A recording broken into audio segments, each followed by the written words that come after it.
Hey, losers! I forgot. I left you hanging a month ago. That's right.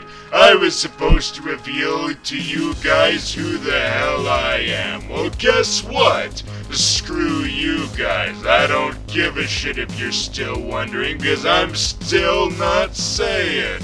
In fact, I'm gonna give you an extra big heaping helping of disappointment, because maybe I am the Reverse Flash. Maybe there is no mystery, as revealed by next week's episode of The Flash. But you're probably thinking, now hold on, Reverse Flash, why don't you take care of this week's skew of superhero episodes before you move on to next week?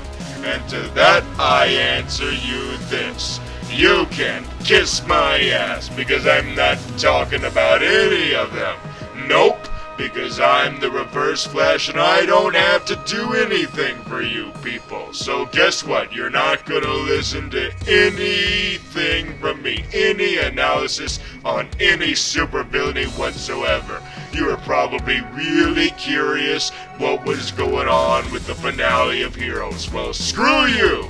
And you're probably really curious what the hell is going on Agent Carter. Oh, why is there some frozen chick? Well, guess what? The Earth can do without frozen chicks, alright? Frozen chicks can go screw themselves. We've had enough of them. There's some Swedish one on DC comic books.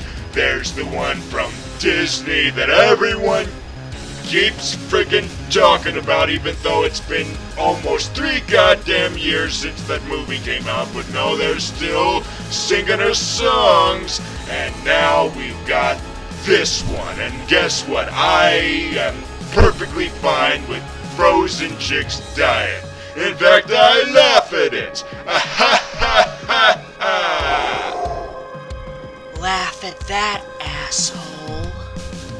Elsa is awesome.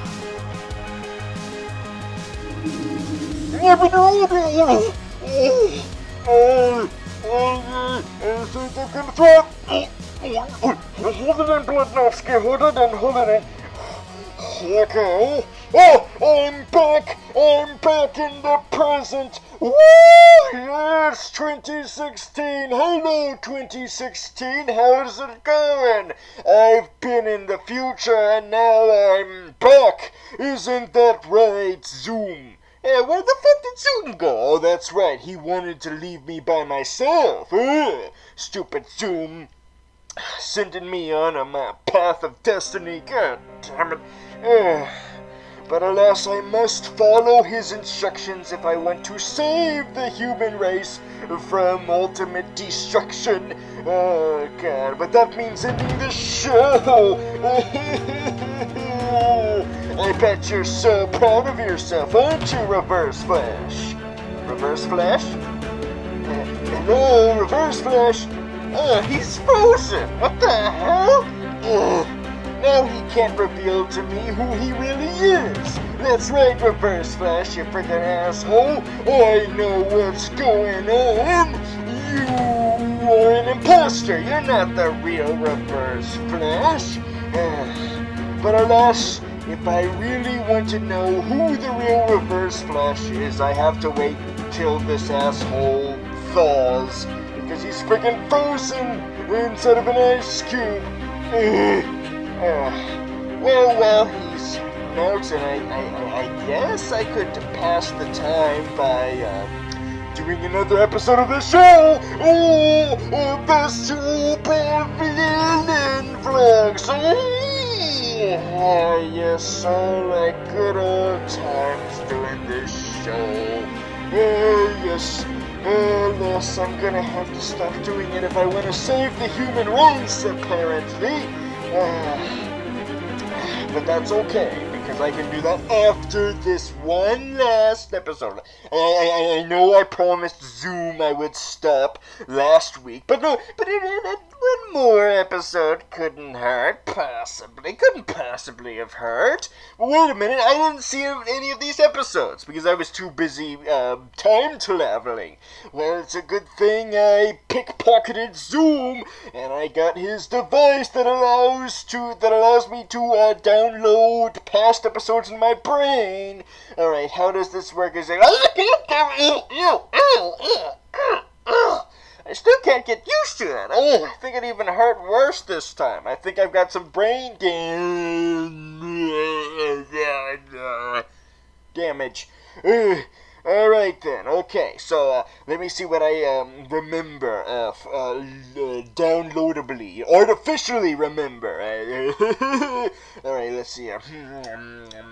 Yes. Alright, let's start with Supergirl, yes, but I'm not going to get too much into detail about what villainy this week's episode of Supergirl has to offer, because what was also downloaded into my brain was the fact that was covered by the villain themselves of that episode. Yes, we got them on the show. Oh, yes. Oh, the fact that happened was downloaded into my brain, which means I don't have to be notified. So screw you, PAs, you friggin' assholes. What am I saying? Anyway, yes, so I don't have to worry about Supergirl, and it's kind of very endearing. It's kind of a family type thing going on right there in that episode. But what I can talk about is that we're getting ready for some Bizarro Girl action, yes. Oh, I said that pervertedly. I did not mean to. God damn it. But yes, we're getting ready for that. Too bad they keep freaking stealing. But that's okay. Martian Manhunter did something kind of villainous. He turned a guy into Wolverine. Yay! Except without the claws, just the lack of memory. Yay! Alas, but apparently Bizarro Girl is going to be very much like Gorilla Grodd in season 1 of Flash, in that we're going to have tons and tons of episodes dedicated to a build-up, to a hyping of Bizarro Girl, just for it to briefly happen. But unlike Gorilla Grodd, they're not stretching it the whole entire goddamn season. No, they're going to do it right away. They're going to get that over with. But it's not going to be until 2 episodes from now. Not 1, it's 2. So anyway, so that takes care of Supergirl, I think. So let's move on now to another girl power show. Estrogen for the win. So whom I'm speaking of right now? Well, of course, I'm talking about Agent Carter. Yes, while Agent of S.H.I.E.L.D. decides to sit on its lazy friggin' ass until March, like they did last year, Agent Carter is gonna have to be the one to pick up their slack. You know, they're the ones who work very hard in the apartment while Agent of S.H.I.E.L.D. just sits on his ass all day on the recliner, being a friggin' asshole in its wife beater shirt and drinking its beer. That's like the 17th beer this morning. And Agent Carter is just, that Agent Carter has like 2 jobs, and she's trying to, work for the whole goddamn family, and she has to deal with this lazy asshole of a husband. I am going way too long with this allegory. I don't even know what I'm saying anymore. Anyway, yes, Agent Carter is back. Yes. Now, when I was first heard about Agent Carter back last year, I was kind of excited because that meant we got to tap into the lore of the old-timey 1940s era of DC, not DC, what the hell am I saying? Marvel Comics, the old time, back when it was called Time League Comics. Yes, that was a chance to tap into that, yes. And of course, the writers of the show did not take that chance whatsoever, completely ignored that opportunity, and instead, the only characters we did get from the comic books were from the era that we would get if they did in the present. What the hell? And they're doing that again this season, because we're getting Whitney Frost for some reason. Madam Mask?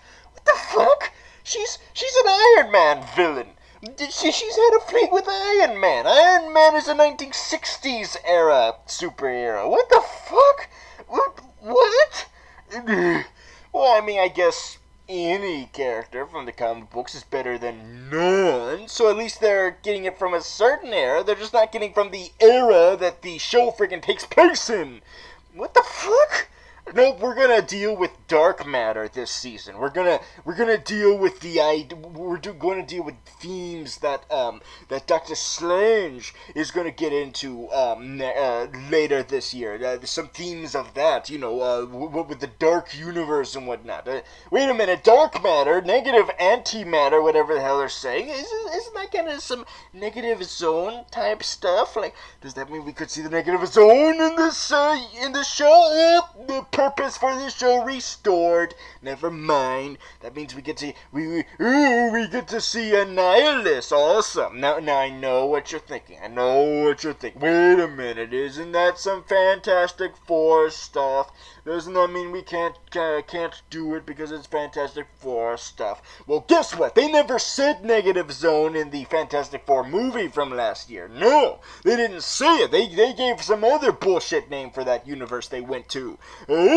So that means there could be still a chance that Marvel has the rights to negative zone, and plus there's been a bunch of stuff that first appeared in Fantastic Four, and yet somehow Marvel was able to have the rights to it, such as Black Panther and the Inhumans. So screw you guys. Maybe that's the loophole. Maybe that means they can use it for them.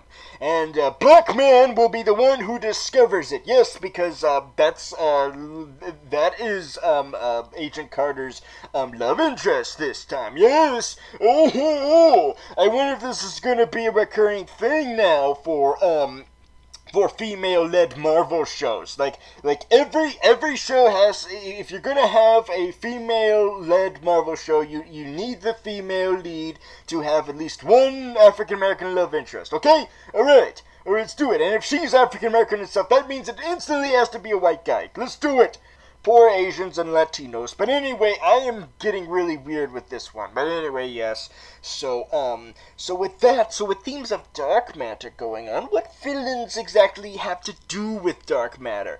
Well, I can be very certain that Madam Mask has nothing to do with that. See, that it's like two strikes, and you're like, that's two reasons. That's like two things that she has nothing to do with from the comic books. She has nothing to do with the 1940s, and she has nothing to do with dark matter. So let's just use Madam Mask. So we got Negative Zone possibly, and Madam friggin' Mask.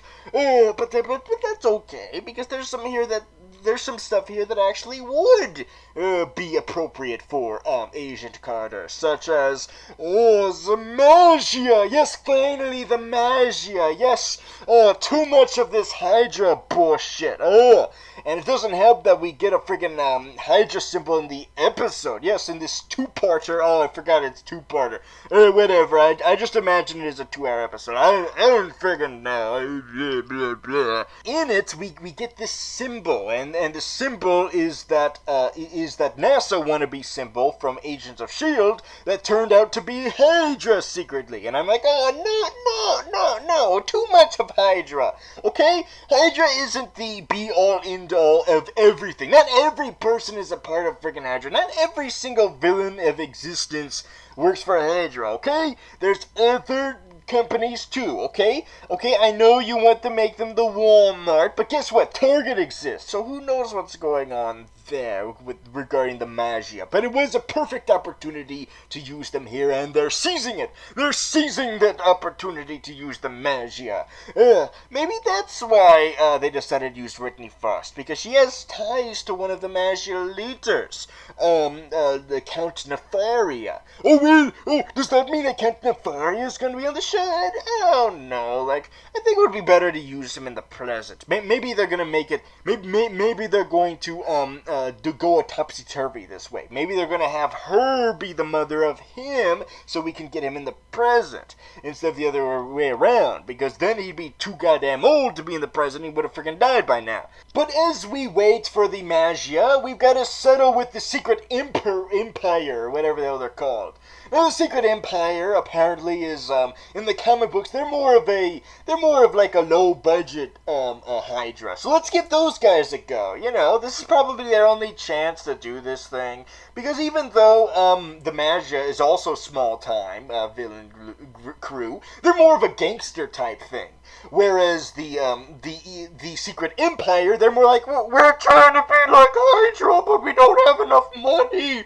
We don't have enough money, so we're gonna have to do this on a budget. Oh, yes, poor guys. But that's okay, they got the Roxxon guy on that. And they've got Whitney Frost's husband on the League. Does that mean they'll get Whitney Frost on the League too? Well, they better, or else they'll be gonna be a bunch of sexist bastards. I don't care if this is the 1940s. Show some decency, you bunch of masked assholes. By the way, you guys aren't wearing your hoods. Oh, are you afraid it's gonna be too much like the Ku Klux Klan? Is that it? Well, you're probably already racist, so why not? Just be the pink Ku Klux Klan. What's going on here is that there's some mysterious phenomenons going on. Phenomena. Yes, including people breaking into freaking pieces, just disintegrating. Oh no! They got attacked by the Flash. Get it? Call back to something. Anyway, yes, people are breaking into pieces. And our first technical villain of the season dissipates into a bunch of pieces. He was like some kind of sick guy. He was like, oh, I got a flu, and now I'm crumbling into a bunch of pieces. Well, that escalated quickly. Oh shit, now I'm paranoid, especially with the weather recently. Oh no, if I get a flu, I'm gonna break into a million goddamn pieces. But yes, But that first episode we saw established that, you know what, even though Whitney Frost was at first presented to us as, you know, this famous actress, this famous actress of a high society actress and whatnot, it turns out no, she's got a dark side to her. Oh, maybe that means we will see her mask eventually, you know, it's gonna be all 1940s-esque now, maybe this does make a lot of sense, I mean, Phantom of the Opera existed long before then. They could go for like a Phantom of the Opera type thing with her, a female Phantom of the Opera, Phantom of the Opera, yes, oh, this is awesome. And of course, there's the perfect opportunity in the second episode for her to don the mask already. Because there's this horrible explosion, yes. Because Peggy Carter is, getting all lovey-dovey with the Mr. Scientist man. And they try to join forces to protect the dark matter that caused the friggin' explosions and suck people into it. And stuff. Maybe they're in the negative zone. Maybe they're perfectly fine in the negative zone, So the scientist decides to put it into one of those little canisters that you get at the bank when you go through the drive-thru of the bank and you have to put your money through that thing, or you have to put a check or cash a check or something. You have to put it through this canister thing, and you have to put it through a tunnel. That's basically what this guy does to get his dark matter. He gets it from a bank. And he's like, this takes so long. But anyway, so he gets his dark matter, but then the glorious Madame Mask interrupts things and fucks everything up because she's like, hey, motherfucker, give me that canister. That's mine. Because I'm the big bad of this season, so give it to me.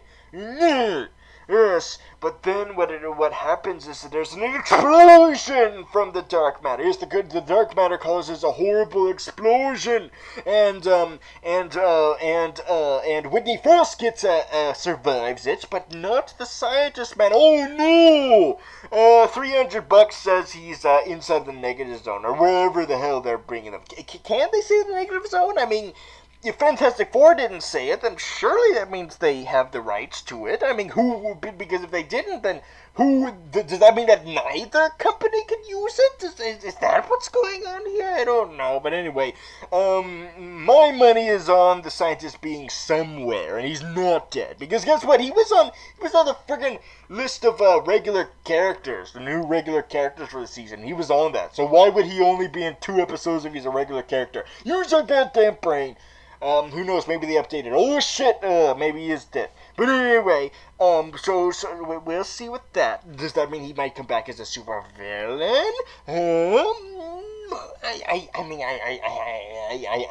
afraid that might be a little bit of wishful thinking. You know, I mean, there's always hope that he might come back as a villain, but he seems like too much of a nice guy to use such a horrible life experience to let it turn him into a villain. So I don't know. He seems, unfortunately, like too strong of a will.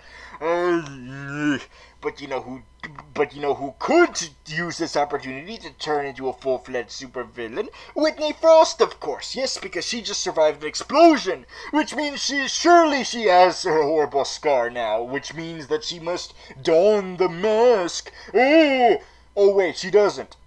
But she has like a teeny tiny thing going on her face. What the fuck is that? Is there like a portal on her face? What is that?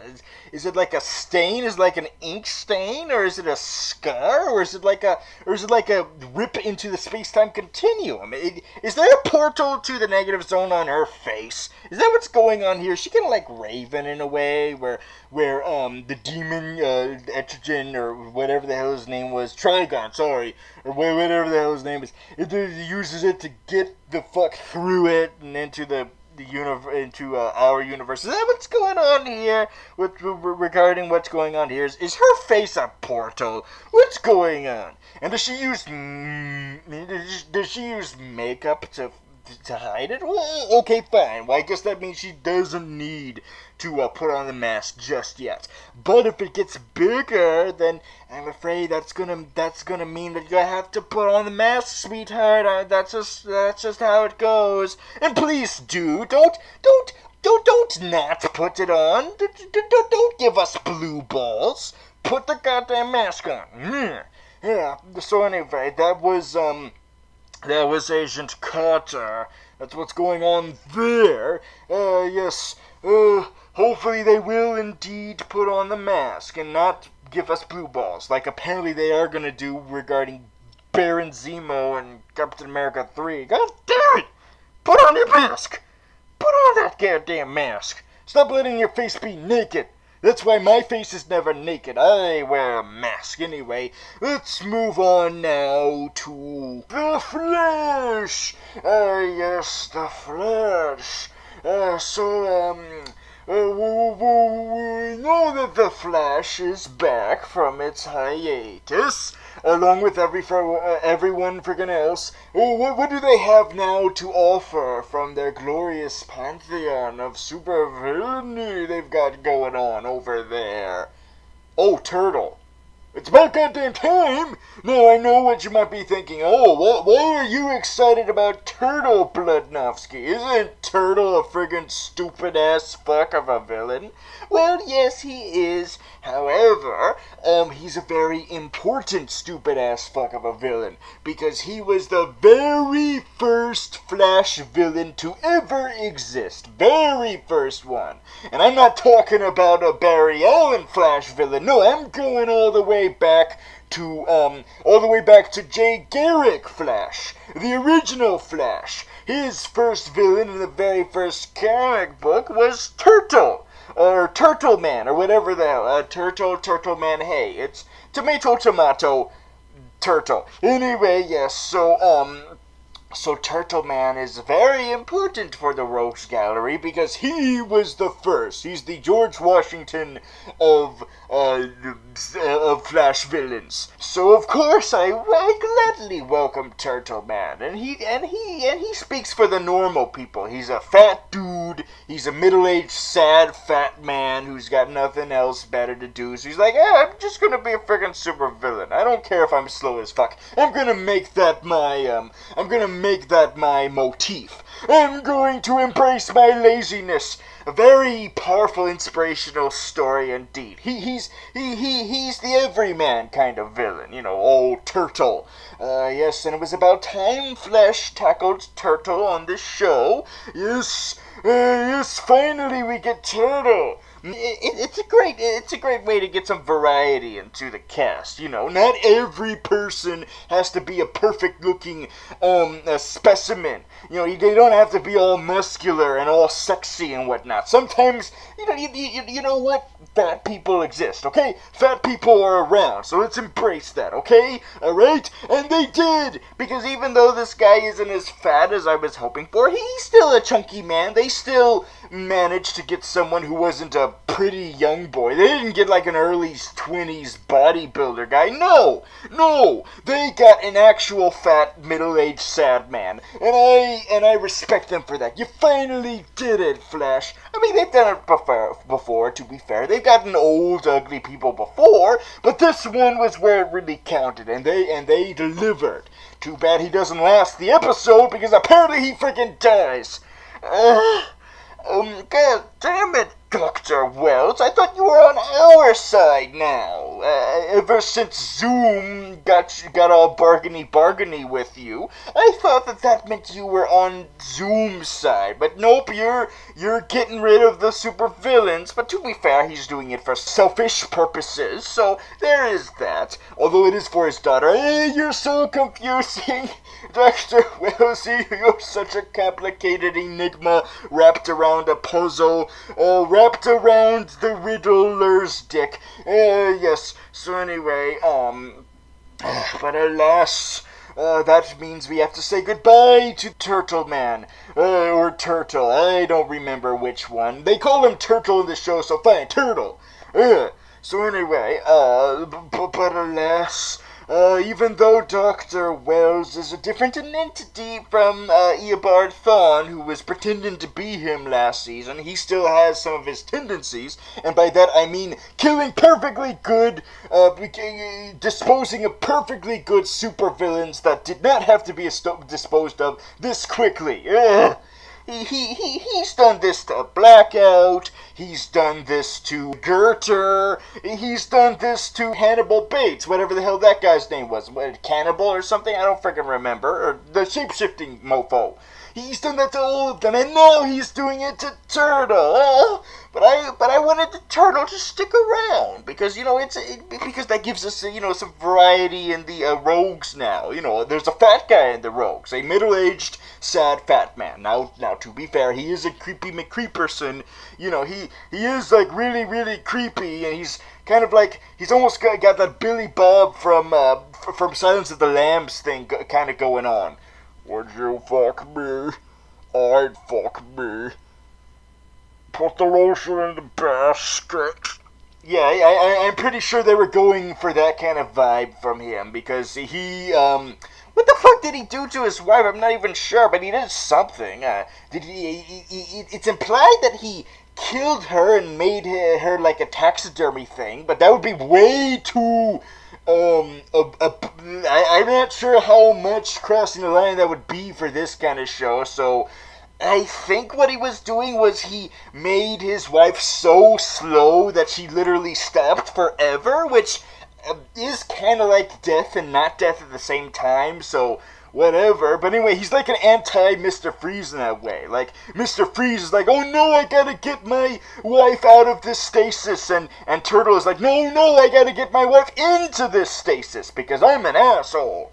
Yes, and he was about to do it to well, not do it, but he was about to do the same thing he did to her, to the cop girl who is leaving. So at least Turtle did something right. He made one of the characters leave. He didn't do it through death, but still, it's gonna be a lasting impact on the Flash, and that's what matters. Is that the Turtle left his mark on the show, and now he's dead. Or maybe he's not. I don't freaking know. Maybe what I'm saying is all for naught. Maybe he is alive, and it's just that he seems dead because Eobard hurt him real bad in the nose. So Although, I don't know, it seemed pretty brutal when he was doing a turtle, so we'll see what's going on there. But if he is dead, then we will never forget you.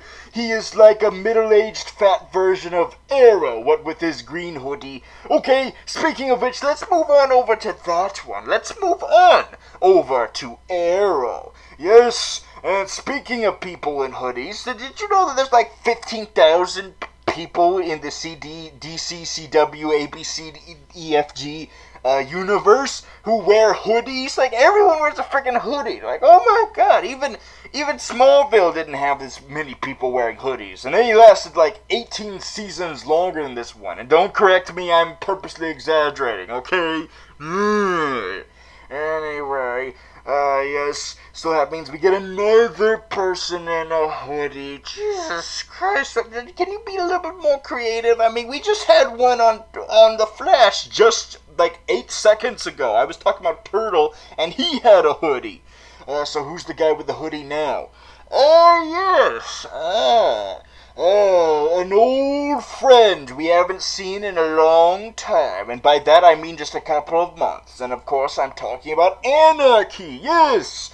When we last saw Anarchy, he was looking like Justin Bieber, going through an emo phase, and he's like, yeah, I hate you, Damien Dark, yeah. Although that's the appropriate response to Damien Dark. I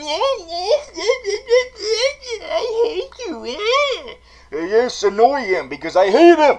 I hate him so much. He's taking the spotlight from villains who deserve it more than he does. Like, for instance, the friggin' Anarchy. Yes, this is a prime example. He shouldn't be the henchman of Damien Dark. Should be the other way around. Damien Dark should be working for his ass, you know? Yes, but alas, I knew that what that episode was doing was setting up for Anarchy, setting him up to fulfill his destiny and wear his glorious mask, because he got his ass burned in the last episode we saw him in. But not just his ass, but also his face, so he needs to cover that up, just like I'm predicting for Whitney First, which will maybe be less likely to happen. Oh, I hope it does. But anyway, back to what the hell we're talking about with this one, Anarchy. Well, guess what? Lo and behold, my wishes come true, and he does wear a mask to conceal his horrible deformities.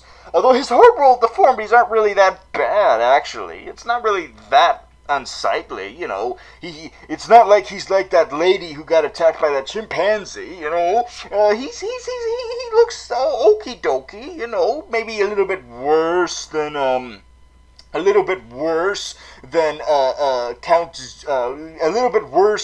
Prince Zuko, but a little bit better than Freddy Krueger. Somewhere in the middle, you know. Somewhere in the middle he looks, you know, in regards to facial scarring of fire. Yes, but alas, you know what, whatever. That means he gets to wear his mask that's transparent for some reason.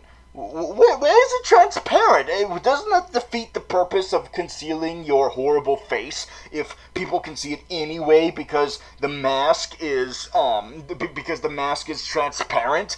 But then again, the transparent mask, I guess, blurs it up, so he's kind of like a TV show, blurring up his face via a mask. And he has a personal enemy. Oh, and who is that personal enemy on this show? Oh, it's Thea. Of all the characters well, I guess it's a better decision than Felicity. Let's be fair with that. It is a better choice to go for, to have a personal enemy than Felicity. So you know what, you go ahead. You deserve to you deserve to choose whatever enemy you want, and you go for it, man. You go for it. And of course, by going for it, he flees away in the woods. Oh, God! Oh, no, you have to regroup, Anarchy. You can't just run away all nilly-dilly with your hands screaming up in the air, okay? You gotta regroup, okay? You've come a long way. Now just keep going. Run, Anarchy, run! Run, Anarchy, run! So he's got a lot of ways to go, that kid. On the other hand, there's Damien Dark, who I wish would die in every episode he's in. I'm like, is he going to die now, or is he going to die now? And according to the flashbacks, Arrow and Felicity, who is alive, by the way, although that's their way of making us kiss our asses again. Oh, God. Remember at the beginning of this season, I had that poll, and I was like, step right up and put your bets on whether or not it's Felicity. Well, I just lost a lot of money. Oh, no. Okay, alright. New bet. Is it or is it not Thea? She's got a lot of stuff going on with her, with her bloodlust. Is it Thea? Step right up. You might be wondering why I don't have my cane in my head this time. That's because I am losing interest to this season by the minute, and I have less effort to put on some props and costumes. So screw you, I'm not gonna do it this time. Yeah. Yes. But alas... so Damien Dark is still being an asshole, and it turns out his family is in on it too. They're just as evil as he is, apparently, or at least his wife is. I'm not sure about the daughter, although they are talking about it in front of the daughter's presence, so I guess the daughter's okay with it. Like, yeah, whatever.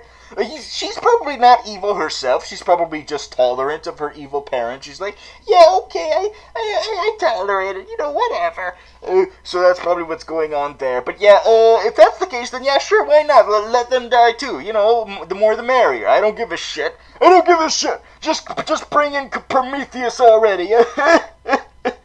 Prometheus deserves to be on the show more than that asshole. Season 5, hopefully Season 5. And then end the show already! We gotta stop beating this dead horse, okay? Alright. Also, Diggle learns a very important lesson on how to raise your pet supervillain. And by pet supervillain, I mean, of course, his brother, by playing a card game with him. Oh, that's cute. Are you also feeding him and, giving him, a bucket so he can shit in? Because he's, in this cage, and where the fuck even is this cage? What the fuck is going on? He's just kept in the cage. Are you feeding him? Are you changing out the newspapers? What's going on here? It's like, sure, he probably enjoys the card game. It keeps him from losing his mind, but he's also got some other essentials to worry about. What the fuck? Anyway, okay. Enough of this pet supervillain abuse. Let's move on. The villain in the flashback, believes in magic and something. I don't know. If he ever dons the helmet that he wears in the comic books, this flamboyant Nazi helmet, then you'll get my attention. But for now, screw you and your hillbilly best friend. Okay, now we're done with Arrow. Now let's move on to the highlight of the week. Yes, the beginning of a new era. And that era is the era where this show talks about the legends of tomorrow. Yes. For the longest time, we've only talked about 2 shows from the CDCDDW, HIJK, Elemental P universe. Only 2 from them, Flash and Arrow. And for too long, we've been thinking, who should have the honors of being the 3rd? Should it be the Birds of Prey? Should it be something else? Should it be the Suicide Squad? And they decided, no! Let's instead choose a lineup that makes absolutely no sense, and let's just take all the supporting characters that we've got from Arrow and Flash, and let's just throw them all together, just randomly throw them all together in one mixing bowl and start mixing them in together and call it a show, and that show is Legends of Tomorrow. And that's what they did. Yes, it's not based on any particular team. They just decided to take all their supporting superheroes and just smash them in all together into one team. And they also put a couple of Oh, this is interesting. They also put a couple of super villains into the mix. Now, did they do this strategically? Did they do this to mix things up? Or did they just do it for the hell of it? I'm guessing it was for the hell of it. But alas, this is what we're getting. This is the result, is Legends of Tomorrow. Yes. Now, of course, this show was set up quite neatly last year, at the end of last year, with the help of the two-part episode story arc revolving around Vandal Savage. Still very disappointed that he's not a caveman anymore. He's an Egyptian. Walk like an Egyptian. That's not as fun as doing Fred Flintstone jokes. But alas, he is not a caveman, so we have to suck it up. Yes. And of course, as we saw, apparently he got healed by Malcolm Merlin somehow, and they're probably never going to expound on that, because they're like, no, screw you, we're just going to skip to when he's back and he's better. And when he becomes better is in the distant future, hundreds of years from now. I don't remember the exact date, because I don't really care, just that amount enough to go back and see. Well, it's the future, 2158 or something, I don't know, 2150s or something. And this is during a time where Vandal Savage is completely healed back together. I guess he regenerated or something, I don't know, thanks to the ashes that Malcolm Merlin put him back together like Humpty Dumpty, I guess. So he's Humpty Dumpty, and he's back together now. And what's he doing? He's taking over London. Yes, he's taking over London, and he's destroying the place. And of course, in the future, people can forget time travel now, and apparently London is in charge of time travel, I guess. Now, this seems like a weird choice until you realize that the actor playing Rip Hunter is the guy who used to be a Doctor Who companion. And then we realize, they're doing a tribute to Doctor Who. I get it. They're doing all a Doctor Who type thing. They're trying to make it like Doctor Who and whatnot. Okie dokie then. Doctor Who's got some great stuff. They got some great cool villains going on, like the Master and the Daleks and the Cybermen and the giant pizza guys and the big green armor dudes and the angels and the octopuses that are inside of the Daleks and the Zoidbergs, all kinds of interesting stuff they got going on there. But anyway, does that mean we get to see some of those types of villains here? Well, we kind of do, other than Vandal Savage, we kind of do, because Vandal Savage isn't the only recurring villain we've got going on here. Yes, because you see Rip Hunter, who works for this British organization that's in charge of all time travel. Apparently, he decides to put together a crack team, and of course, since this is a drama TV show, he needs to do it in the most complicated way possible instead of doing it an easier, smart way, and he goes to the past and gets that team, but he's going against the orders of the council, the High Council. Let's just call them the Time Lords. Screw it. That's basically what they're doing. They're trying to turn this into Doctor Who, so why not I just say Time Lords there? So he goes against the Time Lords, and so the Time Lords are like, hey, that asshole, let's get one of our badasses to go apprehend him. Let's get a policeman to go apprehend him. And who is this policeman they order? It's motherfucking Kronos!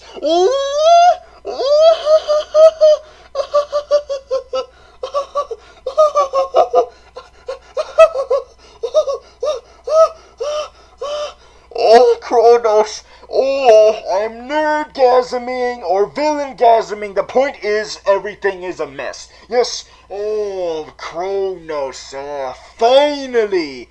Yes, Kronos is one of the biggest, most earliest baddies of DC. He was a part of the original lineup of the Evil Society of Villains, or whatever the hell it's called. They have had so many names. They're like the Secret Society of Doom or something or whatnot, or Anti-Justice League or Injustice League. I don't know. One of those teams he was the first lineup of.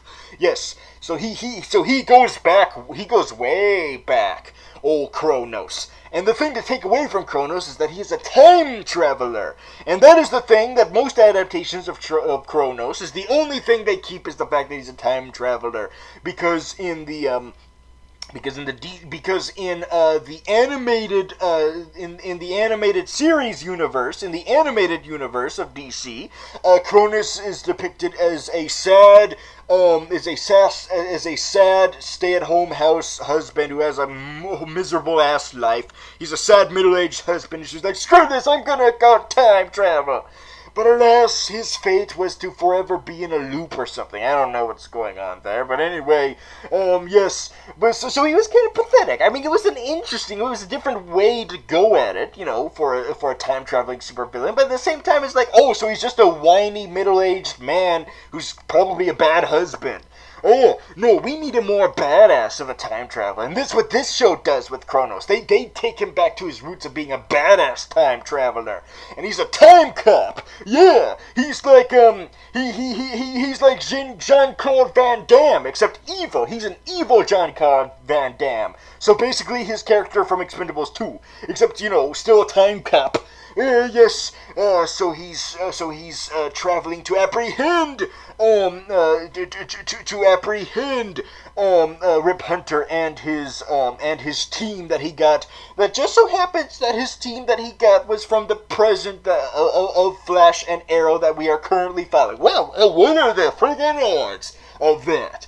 And of course now I have to hand it to them because at first it seemed like all bullshit. Like, oh, they need the best of the best. They need people who are legends in the future. And of course, everyone and their mother and their cat have complained from the trailers that said this. That saw Rip Hunter saying that. They were like, wait a minute. If he needs the best of the best that history has to offer, then why doesn't he go for Flash or Arrow? Why doesn't he go for the guys who actually have TV shows? Why is he going for these random randos, that are less important? And of course, the obvious answer is, well, just that. The other guys got TV shows. They got their own shit to worry about, okay? Flash has got Zoom, and Arrow has got Dumbass Dark, okay? They've got their hands full, okay? They got to keep doing their shows. They signed contracts and stuff, okay? You can't go against contracts. Contracts are more evil than us supervillains, of course. Oh, yes. But anyway, so what's the real reason why? Well, guess what? This show gives us the benefit of the doubt, and they actually give an explanation for that. There's actually an explanation as to why Rip Hunter needed these guys instead of Flash and Arrow. It's because these guys are not important at all. You see, guys who were complaining about him getting unimportant characters? Well, that's exactly why he got them. That was the point of him choosing these particular characters, of choosing former Superman Adam and choosing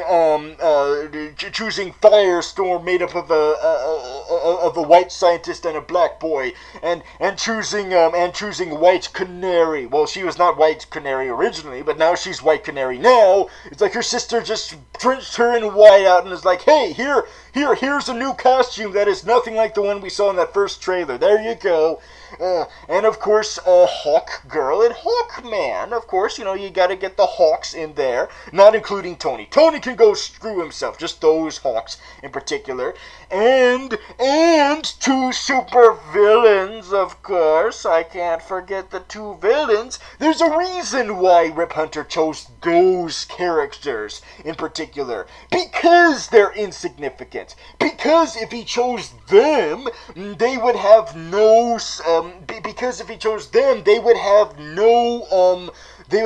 impact on the timeline. See, that's exactly why he didn't get Flash or Arrow, because they do have an impact on the timeline. So he had to stay clear of those guys and instead get these guys. Although, wouldn't he still kind of make a little bit of an impact, since those characters are directly tied with Arrow and Flash? But alas, the writers don't want me to think too much about this. But I am, goddammit, I am. But anyway, yes. So that explains why he got these characters, which means it makes sense that he got supervillains, because some supervillains don't make that big of an impact, as in comic books. They're like, hey, I'm a kooky supervillain doing my kooky supervillain thing, and then Flash is like, okay, punch, there, you're never gonna be seen again. But that's not the case necessarily with Captain Cold and Heat Wave, but alas, who cares? They want to use them, and you know what? I can't blame them for being cool as fuck. Cool as fuck. You gotta be hot as fuck. Yes. So he gets the two in there in the team as well. I'm perfectly fine with that as long. Now there's a condition about this. There's a condition, however, that I have about this. I am okay with this as long as they retain their super villainousness. Okay? They gotta retain that, alright? You can't just decide to be a superhero after this show is done. If you do, then I reject you from this show. I no longer care about you, Captain Cold, or you, Heatwave. Although I have got more confidence in Heatwave that he'll probably not turn, because he's a friggin' dumbass. He'll probably just do whatever Captain Cold does. So I'm looking mainly at you, Captain Cold. I'm looking at you. Okay? Alright. So I'm keeping my eye on you. I got my eyes on you. I got my eyes on you. So I got my eyes on you, Captain Cold. You better retain your super villainousness, because the moment you don't, I'm gonna slap you in the butt. And then I'm gonna do something punishing. But seriously, I am going to monitor you and make sure you stay super villainous. All right? Don't let peer pressure. Okay? Make sure you don't hang with the wrong crowd for too long. Okay? Don't let peer pressure get to you and make you become all super heroic all of a sudden. Okay? You gotta keep that super villainy. Okay? All right? Okay. All right. Good. Okay, so, but I can understand the temptations hanging out with those other characters, getting into nonsense in the 70s, since that's the first era they go to in this time-traveling adventure of a show. Maybe they'll run into Peggy Carter. Don't yell at me. But anyway, but alas, we still gotta talk about super villainous stuff that happens, since we're not getting that from Captain Cold at the moment, but we are getting that from Kronos, because he kills the Hawk's son. Yeah, Hawkgirl and Hawkman got a son, and that son grew up to be an old man in the 70s, and then he got his ass shot. Now he died in the ship, which was in the middle of time travel, so, what the fuck are they gonna do with the body? Like, are they gonna dump it like they dump excrement out of an airplane, or are they just gonna dump him out into the time space-time continuum? Is he gonna wind up like hitting Hitler in the face in World War II or something? What's gonna happen to him? What's gonna happen to his corpse? But anyway, that's not the only thing, supervillains, that happens. Of course, Vandal Savage got his own thing going on, because he's got the bombs. Yes, he's got the bombs. Because I'm an asshole. So yes, I am very confident in this. Lots of supervillainy to offer, because they're going through different time periods. And with each time period comes a potential supervillain to face. Maybe they'll even face a freaking dinosaur. Oh, that's gonna be awesome as fuck. So got a lot of confidence there. But alas, as one door opens, you know what that means. Another door closes. Yes, I know I did that backwards, but that was the only way to do a segue with this.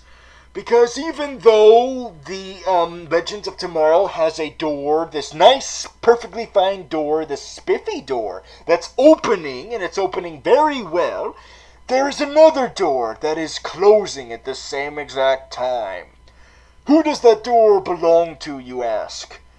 Well, that door belongs to you. I can't do it. I can't do it because I know this is going to be the last time I ever will do it. Oh, God. But I must. Okay, just try to be tough about it, Bludnowski. Just try to be tough. Okay. All right. Alright, just go one more time. No pressure. Heroes. No more heroes. Oh God, yes.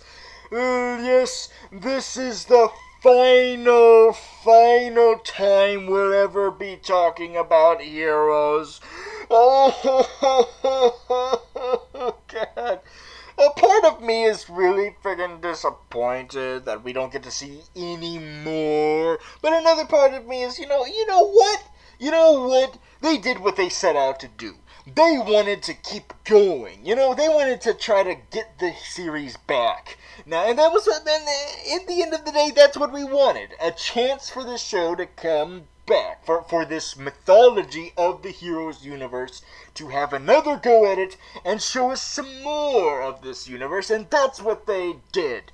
Now, whether or not they should keep going, I guess that shouldn't be irrelevant, but yes, what's important is that they wanted the chance to come back, and guess what? They got it! They got that chance to come back. Sure, it was very temporary, but you know what? That's better than nothing. That's better than ending where they did before. You know what? They teased us something that was really interesting. That was going to be a game changer at the end of the previous season, season 4, whatever the hell that season was. Yes, at the end of that, they promised a new game changer of everyone knowing about the Evos, knowing about the superpowers, the whole public being aware of it. And then the series ended. There you go. But and it was like, no, I want to see what the repercussions of that would be. What would it be like if everyone knew about superpowered people? What would that be like? And they showed us, and that's what this show set out to do. Let's just give ourselves one more chance to show people what that would be like instead of leaving people hanging, and they did it. They showed us. Was it a really great reveal, what turned out to happen? That's kind of up for debate as to whether or not it actually was any good. But no, they wanted to come back, and they did. And they gave us some more villains to offer. Granted, the main one was a friggin' copy of the last 47, a corrupted businessman, Erica Kravitz. But you know what? She was interesting. She was very interesting, and I mean her backstory still gives me nightmares of depression. But nonetheless, it still was a good go round, and I loved Harris for however little we had of his actual character. But, we had some good things here. We had some interesting things going on. It's just too bad that a lot of it was resolved in really quick-ass ways in this episode. Okay, let's go through exactly what I'm talking about. Alright, first we've got the badass Shadow Girl. The Shadow Girl. Well, you see, what happened to the Shadow Girl is that unfortunately she didn't get her watch. She did not get a golden ticket. I did not get the golden ticket. Or however the hell that goes. But yes, she did not get her golden ticket. So she did not get to go to the future. Yes, because Erica Kravitz's big evil-ass plan, well, not really evil necessarily, but, good for her but bad for other people, was to bring a whole city to the future. Take back your city. And she did that. She did bring a whole city to thousands and thousands and thousands and thousands of years into the future. Yes, she did it. But what was villainous about it was that she was using Evos to power it. And they were going to be unconscious for their whole goddamn lives. They were going to be like in the Matrix and shit. And she was going to use the teleporting boy. Still never learned his name. Anyway, she was going to use him as the main power source for this, for bringing them all to the future, which she did. Future. Yes, but a few people were left behind. Yes. And now they're gonna have a movie based on their lives, and it's gonna star Nicolas Cage. But anyway, yes, so a few people were left behind, such as Shadow Girl, which means that there's nothing left for Shadow Girl now that she missed the bus to the future. Oh, what is she supposed to do now? I'll tell you what she's gonna do now. She's gonna kill someone, because that's what supervillains usually do when there's, when it's like a last resort type thing. When they've lost everything, they're like, screw it.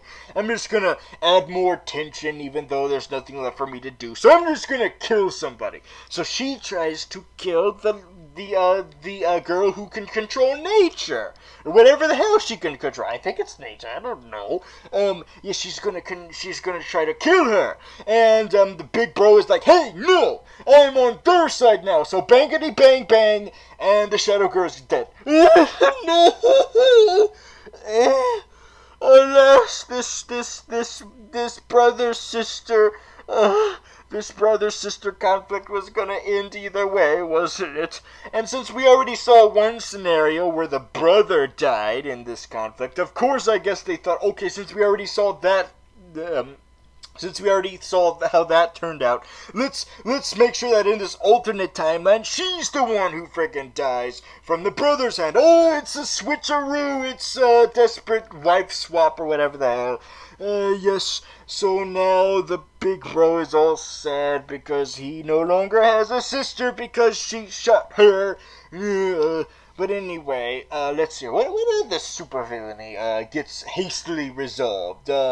Let's see here. Well, we already know we already know from last week how the Matt Parkman got hastily resolved. By the way, I was right. That's how they end that storyline. As comical as it was, I hate it when I'm right about certain things. But anyway, let's see. What other supervillainy was hastily resolved?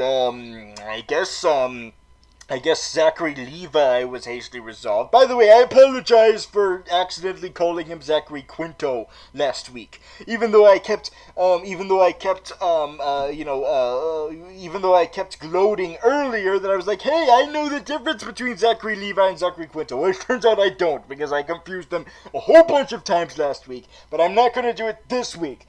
Hopefully. Anyway, it's kind of a weird thing with him, because he started out as a full-fledged villain and then slowly became a wimpy-dimpy superhero, to the point where he's like, I'm gonna scream as I make a Jesus sacrifice, and try to stop these flares temporarily so that another sacrifice can happen later. Yes, there's a different sacrifice in this. Yes, not only did one of the two main lead shows of the show depressingly die, but so did someone else. And who was it? Well, it just so happens that when the teleporting boy gets out of the video game world with the help of the Asian gamer guy, I guess they're trying to attract to the gamer crowd. Like, hey, gamers are freaking awesome, aren't they? We're gonna show our support. No Gamergate here, that's for certain.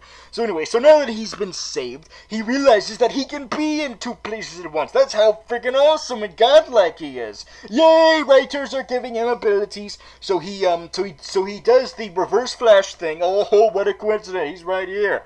Wait a minute, I didn't realize he had as many cracks on his cube as before. That's weird. But anyway, yes, what was I talking about? Yes, the teleporting boy can be on two places at once now because it's the last episode and they're going to have to wrap this up as quickly as possible.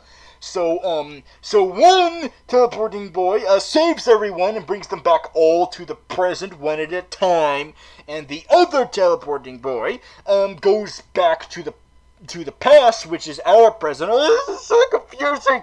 And he joins hands with his sister. Yes, because that's a brother-sister relationship. That's a good one. Oh, I just realized that just now.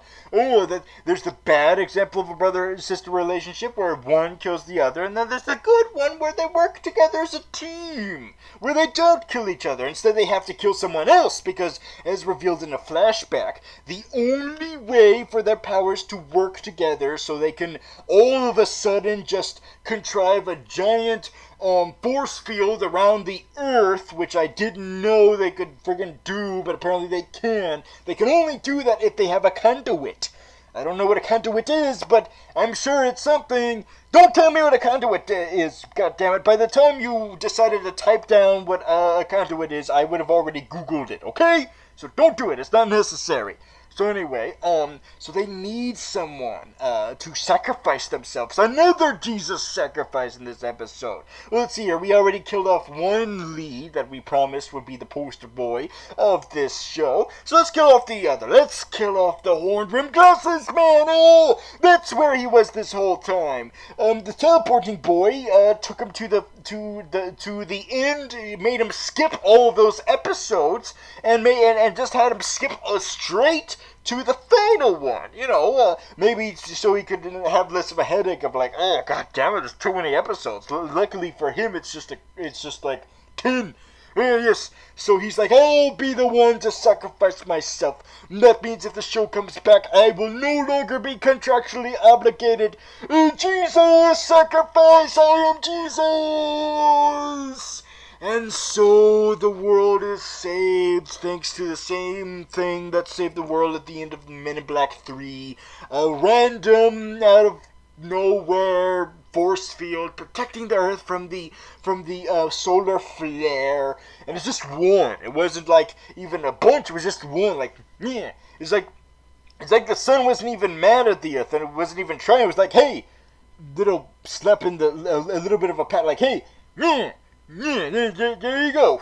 Try to protect yourself from that. Well, they did. They did, and so that means that by changing the destiny of Earth, where it no longer has this future, where everything's to shit and nothing exists anymore, that means that that future would cease to exist, which means it would destroy, it would wipe everyone in the future out of existence, as revealed by Erica Kravitz to the teleporting boy.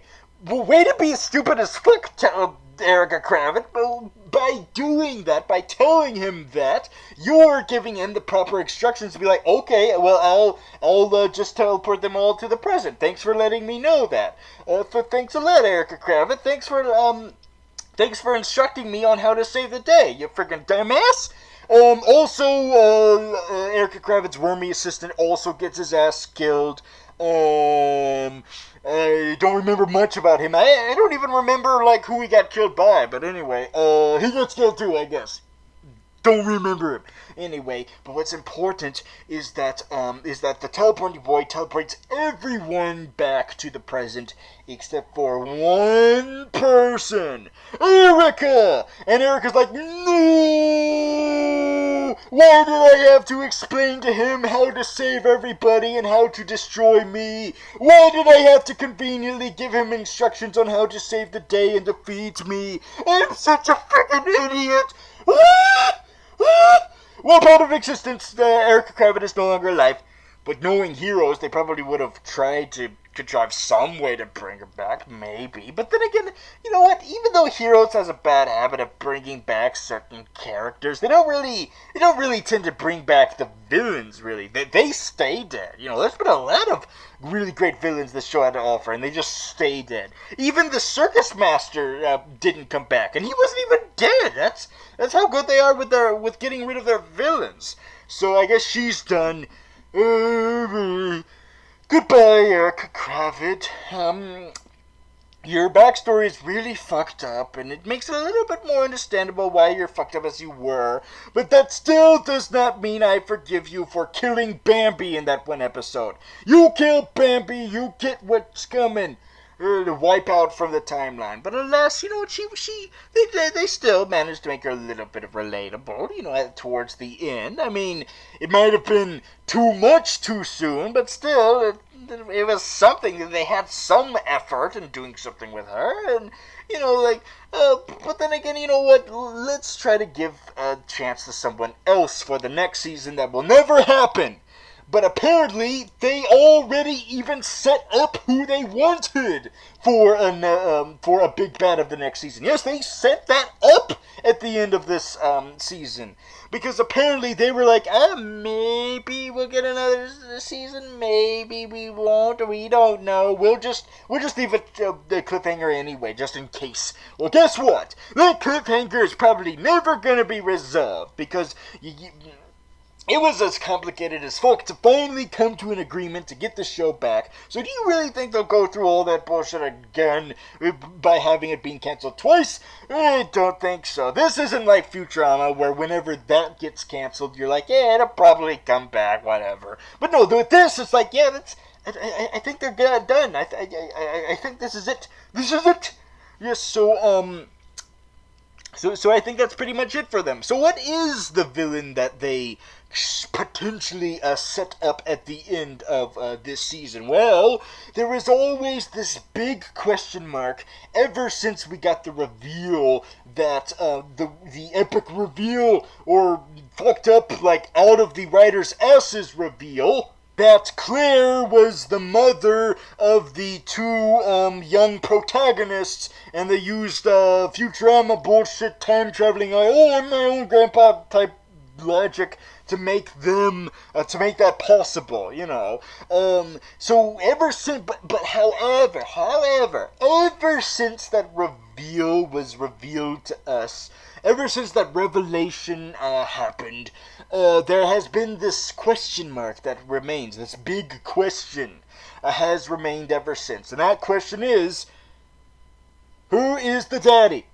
Who's the daddy? We gotta get Maury Povich and Jerry Springer up in this bitch now to reveal who is the father.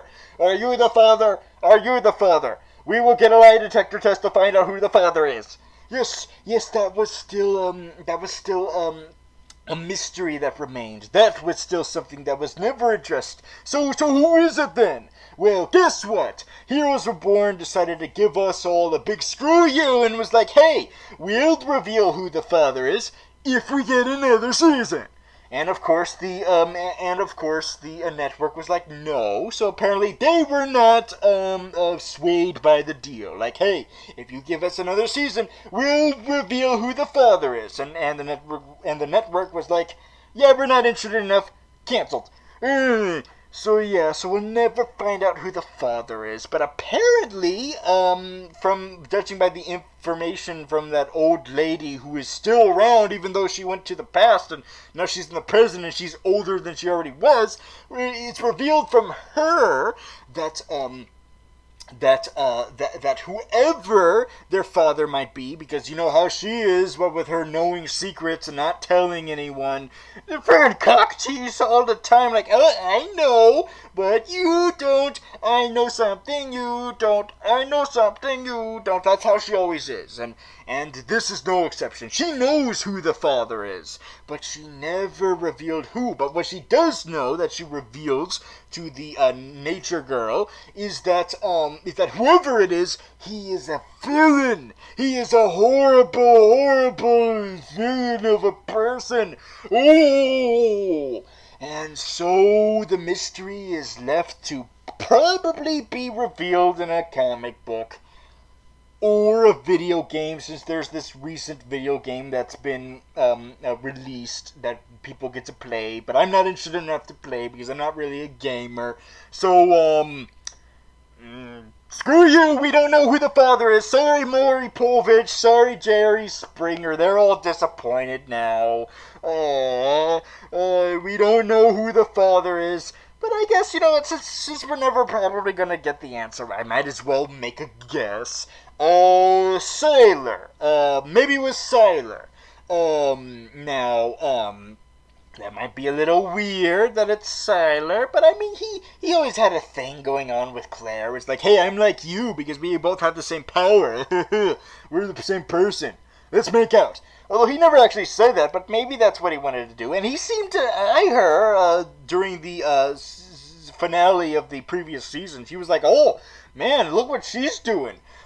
She's revealing superpowers to all of the public of the world, all sexily. That's a turn on. Ooh. So maybe it was Siler. You know, he was trying to turn a new leaf then. So he was like, "Hey, I can get with her now because I'm a superhero now. Maybe she likes that. Maybe we can have superhero sex." And maybe that's what happened. Maybe that's totally what happened because the teleporting boy, one of his powers is that he sucks other people's powers, and that's what Siler does. He's the only character who can do that, except for besides Peter Petrelli. He can also do that, except the way Peter Petrelli does it is that he doesn't have to do it by killing people. Siler, on the other hand, has to do it by killing people, but not Peter Petrelli, and I'm pretty sure he's not the father because he's cousins with Claire, and that would be incest. This ain't Game of Thrones. This is Heroes Reborn. But the difference is that no one apparently watched this, and that's why they got canceled. Goodbye, Heroes Reborn. You know, I know it's sad that we only got one glimpse of what this universe was like. Now, you know, after all this time has passed, but you know what? That's better than no glimpse at all. So even though this window has temporarily opened and has been shut down, at least we had the window open at all, and now the window must close again. Will it ever be opened again? I don't fucking know. But what's important is that we end the series knowing that the big brother is in jail, even though that's bullshit. Why is he in jail? Maybe he would have gotten out if the window was back open. God damn it, they say that the window wasn't open again. Because now we're gonna leave the show with the big bro being in jail now. The truther guy. And I don't know, why bring back Rebel if he's not gonna do shit and all this stuff. Oh, great, now I'm pissed that this window is being closed forever. But alas, if it's gonna be closed forever, then so be it. So be it. You know, that just means one less show for me to worry about. Okay, fine. Well, whatever. You want to close that window, that's fine. What's important is that we got it opened back up just a little bit, because this universe was too interesting not to open just one more time, just one tiny more time.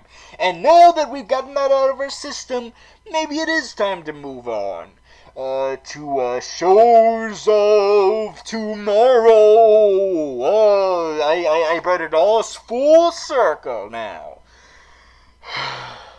Alas, there's still the disappointment that I have to wait till next week to find out what's the deal with this guy. You know? I mean, who is he? Who is he? Since he's obviously not the Reverse Flash. But alas, I have to wait. I guess I'll just watch all the trailers for what's going on next week for the shows that are coming back that are not Heroes Reborn.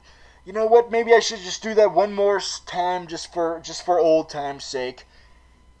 Heroes. Last time I'll ever do that. Heroes. Goodbye, jingle. I could mediocrely sing you any time of the week, but alas, I must retire the mediocre jingle. And now I shall watch the trailers for shows that are coming back next week. And like this one, all right, let's start with the trailer for the next Flash episode. Let's see what's going on here. The Reverse Flash is coming back. What? You mean this is the Reverse Flash? What the fuck? That's right! I told you! I am the Reverse Flash! No! There was all this setup that you might have been someone else! What the hell? You mean you really were the Reverse Flash this whole time? How did you even come back? Well, guess what? You're never gonna find out the answer, because it's high time that I dig you in. It's time for you to go, Bloodnowski, and once you're gone, this is gonna be my show! But didn't you gloat all this time about how you were not gonna talk about any superhero show? Yes, because I've got a particular show in mind to replace all of them. From now on, the Super Vlillain vlogs will cover only one show. And that show is... Well, before you reveal what the show is, at least give me a little time to skedaddle, okay? No! You're done, Blutnowski. I'm gonna kill you right now. You're as dead as that frozen chick, because the death of frozen chicks is very laughable. Hopefully this last one kills him. I'm tired of dealing with his bullshit. And if it kills the red one, whatever.